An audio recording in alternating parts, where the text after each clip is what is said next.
Bienvenidos, mi nombre es Andrea Quintana y desde la redacción de Thomson Reuters gestionamos la realización de este tutorial en donde el contador Juan Manuel Escarzo nos comenta cuáles son los tips a tener en consideración para la próxima liquidación de la segunda categoría del impuesto a las ganancias, periodo 2021. Buenos días a todos. Mi nombre es Juan Manuel Escarzo, soy contador público de la UBA y en esta oportunidad les quiero presentar el tratamiento de las rentas de la segunda categoría para el periodo fiscal 2021 de personas humanas y sucesiones sin divisas en el impuesto a las ganancias. Las personas humanas y sucesiones sin divisas residentes de la República Argentina tributan sobre sus ganancias obtenidas tanto de fuente argentina como de fuente extranjera, según el criterio de renta mundial. Además, en el artículo 2 de la Ley de Impuesto a las Ganancias se define por teoría de la fuente que las rentas obtenidas en el país y en el exterior deben cumplir con 3 requisitos para que se consideren alcanzadas por este impuesto.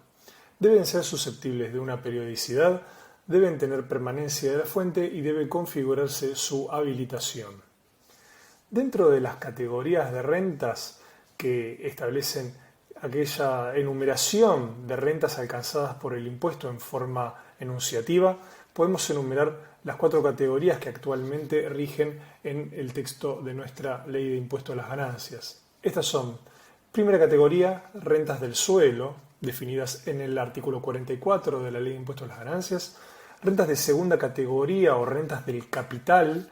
en el artículo 48 de la Ley de Impuesto a las Ganancias. Sobre esta categoría vamos a hacer hincapié en este video. Rentas de la tercera categoría o beneficios empresariales previstas en el artículo 53 de la Ley de Impuestos a las Ganancias, y rentas de la cuarta categoría o ingresos del trabajo personal previstas en el artículo 82 de la Ley de Impuestos a las Ganancias. Cabe mencionar que las rentas tanto de segunda categoría como de cuarta categoría se imputan por el criterio de lo percibido, es decir,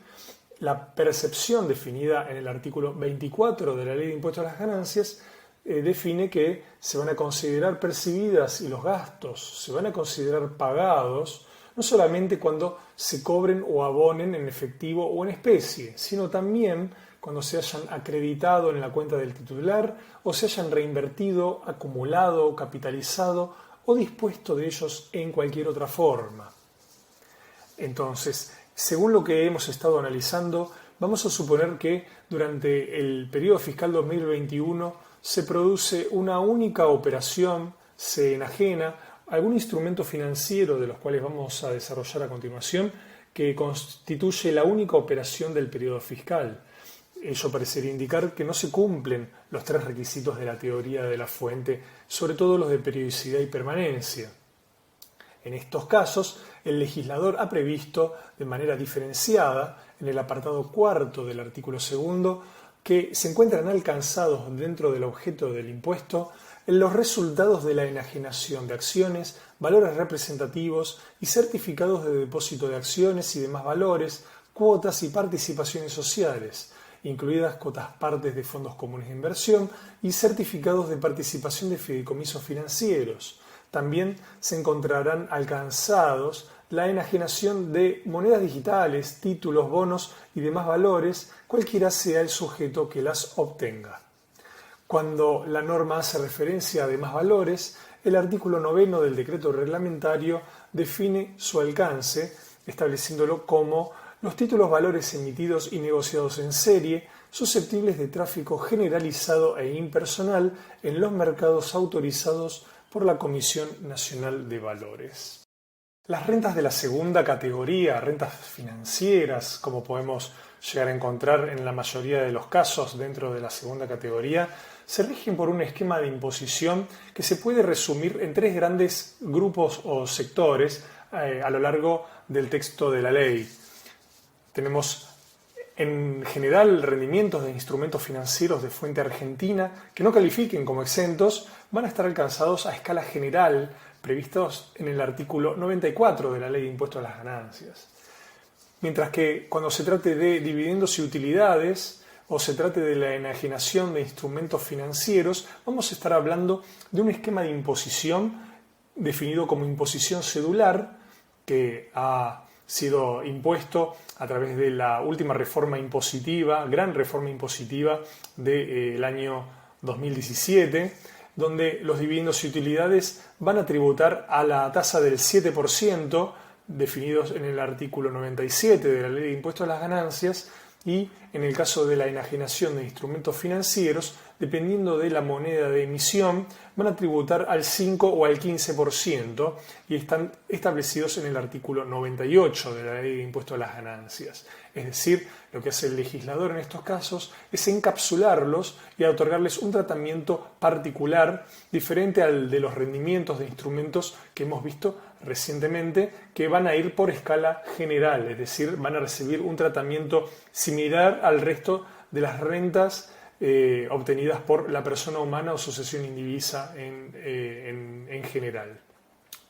Como una tercera categoría o aglomeración de rentas, tenemos aquellos resultados de la enajenación de acciones, valores representativos y certificados de depósito de acciones y demás valores, cuotas y participaciones sociales, donde estarán incluidas las cuotapartes de fondos comunes de inversión y certificados de participación de fideicomisos, monedas digitales, títulos, bonos y demás valores, siempre que sean de fuente extranjera, van a estar alcanzados a la tasa del 15%. Esto está especialmente contemplado en la Ley de Impuestos a las Ganancias en su artículo 94. Vamos a empezar a analizar el tratamiento de la renta de títulos, cédulas, bonos, letras de tesorería, debentures, cauciones o créditos en dinero o valores privilegiados o quirografarios, consten o no en escritura pública, y toda suma que sea el producto de la colocación del capital, cualquiera sea su denominación o forma de pago. En estos casos podemos establecer que los dividendos y utilidades de empresas tributan a la tasa del 7%. Está previsto, a raíz de una resolución general de AFIP, la 4478 del año 2019, un esquema de retención en la fuente. Es decir, le impone la obligación a las entidades pagadoras o a las sociedades gerentes o depositarias en los casos de fondos comunes de inversión de los denominados abiertos, la obligación de retener el impuesto del 7% cuando hagan la distribución de esos dividendos o utilidades. También es importante destacar en estos casos la existencia de una distribución presunta de dividendos o utilidades. Es una figura en la Ley de Impuestos a las Ganancias donde el legislador presume que podría haber una distribución presunta cuando es, por ejemplo, el retiro de fondos de los socios o accionistas, cuotapartistas, fiduciantes, beneficiarios, etc. O, por ejemplo, en situaciones donde se produzca el uso, goce, la disposición, la puesta en garantía de ciertos bienes o activos de la entidad por parte de los socios o los accionistas, etc. También se podría llegar a contemplar un caso de distribución presunta de dividendos o utilidades en los casos de pago de remuneraciones u honorarios que no tengan una efectiva prestación del servicio. Y también hay que tener presente que esta presunción se va a ampliar a los casos de cónyuges o convivientes de estos sujetos que acabo de mencionar. Entonces, cuando se produzca alguna de estas presunciones de distribución de dividendos o utilidades, los mismos se encontrarán alcanzados al 7%. En el caso de rescate total o parcial de acciones que se pueda producir en una empresa, la Ley de Impuestos a las Ganancias establece un esquema de imposición que se calcula de la siguiente manera. Se va a considerar que existe un dividendo gravado por el impuesto equivalente al importe del rescate de estas acciones, al cual se le podrá deducir el costo computable de dichas acciones. Para determinar cuál es el costo computable de dichas acciones, vamos a tener que considerar un cociente en el cual vamos a tener en consideración cuál es el patrimonio neto de la empresa, si hay utilidades líquidas y realizadas se van a detraer de ese patrimonio neto, lo mismo con las reservas y las primas de emisión que eventualmente pudieran llegar a corresponder. Ese patrimonio neto depurado de estos conceptos que acabo de mencionar se va a dividir por la cantidad de acciones en circulación de la compañía y eso me va a dar el costo computable de una acción. Entonces, cuando yo haga la enajenación de una acción, vamos a tener que considerar el importe del rescate, al cual le vamos a deducir el costo computable ya calculado, conforme esta fórmula que les acabo de indicar, y ese va a ser el dividendo que va a tener que someterse a imposición.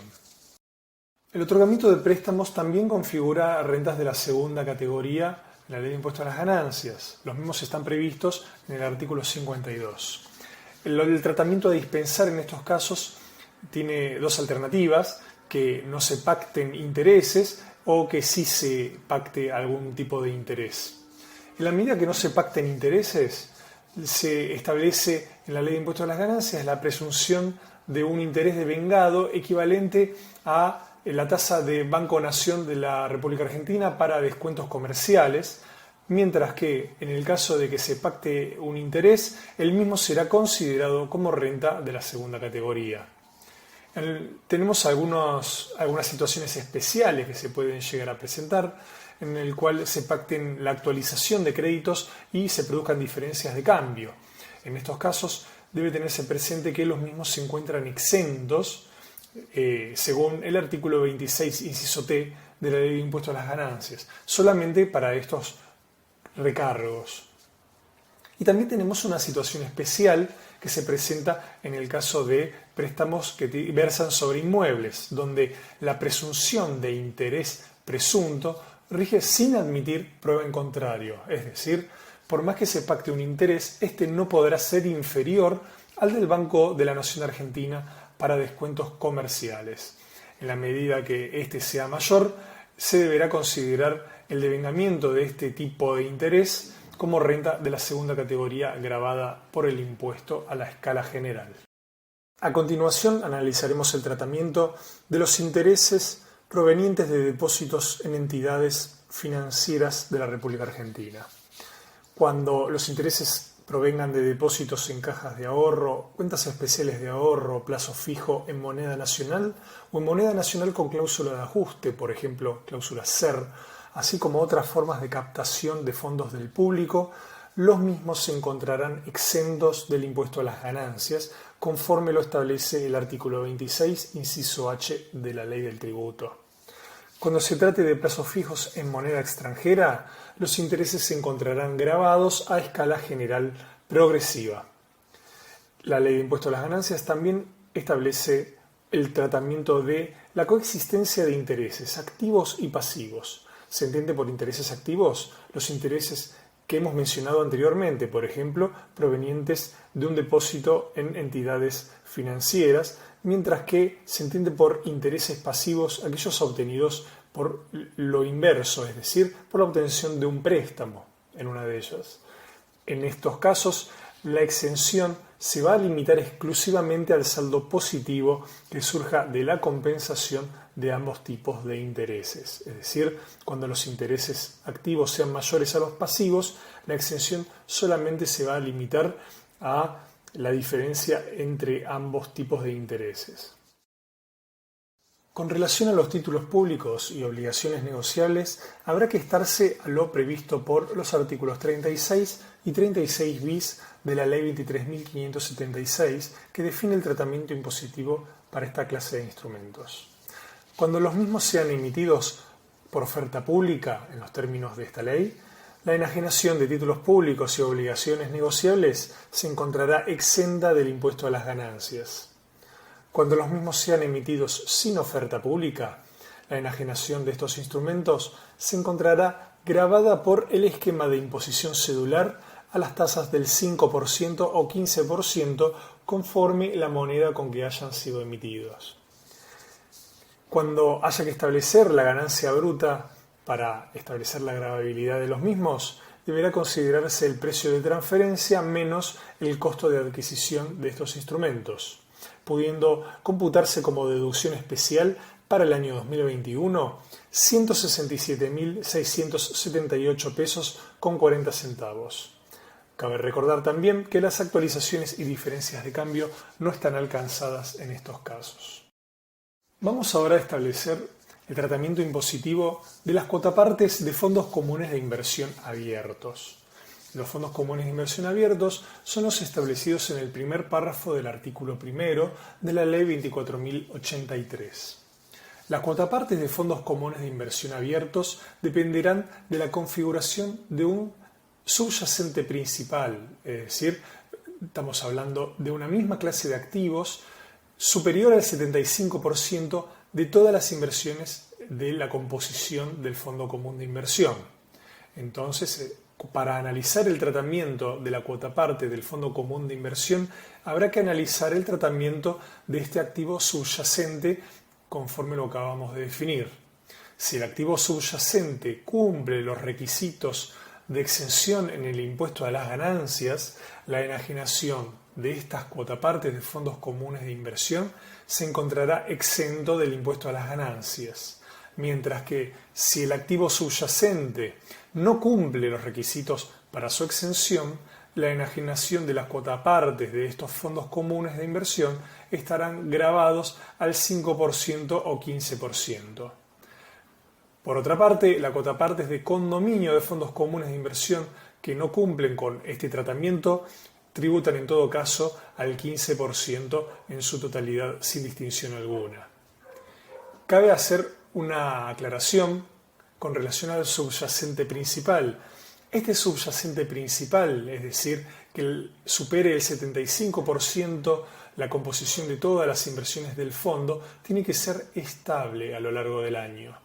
Por definición de estable me refiero a que no puede disminuirse por debajo de este 75% por un plazo continuo o discontinuo de 30 días en el año calendario. En la medida que ello no ocurra, es decir, que la composición del fondo, este subyacente principal, haya caído por debajo del 75% por un plazo mayor a 30 días en el año, ya no se configurará el subyacente principal y el tratamiento en la enajenación de estas cuotapartes se encontrará grabado en el impuesto. ¿Cómo puede hacer el profesional para saber la composición de las cuotapartes de fondos comunes de inversión? Bueno, tenemos varias herramientas para recomendar. La Cámara Argentina de Fondos Comunes de Inversión en su sitio web tiene la composición de todos los fondos comúnmente conocidos en la República Argentina. Quien quiera puede consultar la composición de ellos a una determinada fecha. Y por otro lado también la Comisión Nacional de Valores ha establecido por Resolución General 917 de 2021 que las sociedades gerentes de fondos comunes deben informar si los mismos cumplen o no con los requisitos para considerarse exentos frente al impuesto sobre los bienes personales. Si bien no estamos hablando del mismo impuesto, las reglas que se aplican para la consideración del activo subyacente y su tratamiento en el impuesto sobre los bienes personales puede servir como punto de referencia para el impuesto a las ganancias y su tratamiento equivalente. Con relación a la enajenación de acciones, cabe distinguir si las mismas poseen o no una cotización. En los casos de acciones con cotización en mercados o bolsas autorizadas por la CNB, es decir, cuando se trate de una colocación por oferta pública con autorización de la Comisión Nacional de Valores o hayan sido efectuados por mercados autorizados por la Comisión Nacional de Valores bajo segmentos que aseguren la prioridad precio-tiempo y por interferencia de ofertas, o más bien sean efectuados a través de una oferta pública de adquisición y o canje autorizados por la Comisión Nacional de Valores, y la enajenación de estas acciones se encontrará exenta del impuesto a las ganancias, en los términos del inciso U del artículo 26. Cuando las acciones sean enajenadas sin una cotización, se encontrarán gravados al 15% por el esquema de imposición cedular, es decir, deberá tenerse como base gravada el precio de transferencia menos el costo de adquisición actualizado. Es decir, este costo de adquisición se puede actualizar cuando hayan sido adquiridos a partir del 1 de enero de 2018 por el índice de precios al consumidor publicado por el INDEC. Esta actualización se puede realizar desde la fecha de adquisición, recordemos, posterior al 1 de enero de 2018, hasta la fecha de transferencia. Con relación a la distribución de dividendos, es decir, la renta, el rendimiento de estas acciones. Recordemos que los mismos se encuentran grabados al 7% cuando las utilidades hayan sido generadas desde el 1 de enero del año 2018. En los casos de fideicomisos financieros, donde la persona humana o asociación indivisa posea algún certificado de participación, deberá contemplarse la distinción prevista en el artículo 83 de la Ley 24.441, que establece que si estos certificados de participación son emitidos con oferta pública, la enajenación estará exenta del impuesto a las ganancias, mientras que si son emitidos sin oferta pública, la enajenación de los mismos se encontrará gravada por el esquema de imposición cedular al 5% o al 15%. El rendimiento que generen estos certificados de participación en fideicomisos financieros se encuentra gravado al impuesto cedular a la tasa del 7%. La obtención de regalías también son una renta de la segunda categoría. En el caso de la obtención de regalías por una transferencia temporaria de bienes muebles amortizables, se podrá deducir de la regalía obtenida la amortización ordinaria del bien en cuestión. Estos activos deben seguir el criterio de amortización previsto en los términos de la Ley de Impuestos a las Ganancias. Cuando estemos en presencia de una transferencia ya definitiva de bienes muebles, se podrá deducir el 25% de las regalías percibidas hasta la recuperación del capital invertido. Cuando estemos en presencia de gastos vinculados a estas regalías incurridos en el extranjero, procederá la deducción del 40% por única vez por todo concepto. La Ley de Impuesto a las Ganancias establece una distinción en los casos de enajenaciones de los instrumentos financieros. Por ejemplo, si estamos en presencia de títulos públicos, obligaciones negociables, títulos de deuda, cuotas partes de fondos comunes de inversión abiertos, así como cualquier otra clase de título o bono y demás valores,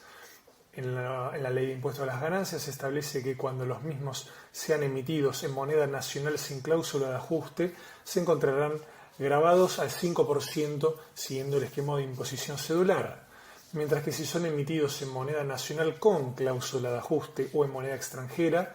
serán gravados a la tasa del 15%. En este esquema de imposición cedular y para estos instrumentos, la enajenación admite una deducción especial por año calendario equivalente a la ganancia no imponible.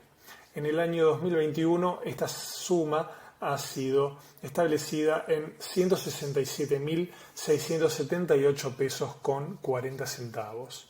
Esta deducción especial no puede originar quebrantos. Ahora, en una segunda instancia, pues tenemos que hacer la diferenciación cuando se trata de acciones, valores representativos y certificados de depósito de acciones, de más valores, certificados de participación de fideicomisos financieros, cuotas partes de condominio de fondos comunes de inversión cerrados. Cuando se enajenen este tipo de instrumentos, ya no depende la moneda, sino que en cualquier caso van a tributar al 15% bajo el esquema de imposición cedular. Y en estos casos no va a admitir deducción especial como la que hemos visto anteriormente, sino que admite en estos casos la actualización por el índice de precios al consumidor del INDEC para aquellas adquisiciones que hayan sido realizadas a partir del 1 de enero del año 2018. Para cerrar este análisis de rentas de la segunda categoría, periodo fiscal 2021 para personas humanas y asociaciones indivisas, cabe hacer una breve mención a la posibilidad de que se produzcan quebrantos a lo largo del año calendario 2021. Estos quebrantos tendrán el tratamiento establecido en el artículo 25 de la Ley de Impuesto a las Ganancias. Cuando se trate de inversiones que tributan por el esquema de imposición cedular o inversiones en general que incluyen monedas digitales, tendrán el tratamiento de quebrantos de naturaleza específica, es decir, estos quebrantos solo podrán compensarse contra ganancias futuras de su misma fuente y clase, es decir, no podrán compensarse contra otro tipo de rentas o rentas de otras categorías de la misma persona humana o sucesión indivisa. Cuando se trate de derechos y obligaciones emergentes de instrumentos o contratos derivados, ¿sí?, excepto que los mismos sean por operaciones de cobertura, los mismos también tendrán en sus quebrantos el tratamiento de naturaleza específica. Es decir, solamente podrán compensarse contra ganancias de su misma fuente y clase. Los derivados de operaciones de cobertura podrán tener el tratamiento del resto de las rentas que tienen esquema de imposición general, ¿sí? Es decir, podrán computarse hasta 5 años. Y cuando se trate de inversiones de fuente extranjera y los mismos originen quebrantos, los mismos tendrán naturaleza específica al mismo tiempo. Es decir, se podrán compensar contra ganancias de fuente extranjera que se originen en un futuro. Bueno, esto ha sido todo en esta oportunidad. Les agradezco la atención y espero que haya sido de utilidad.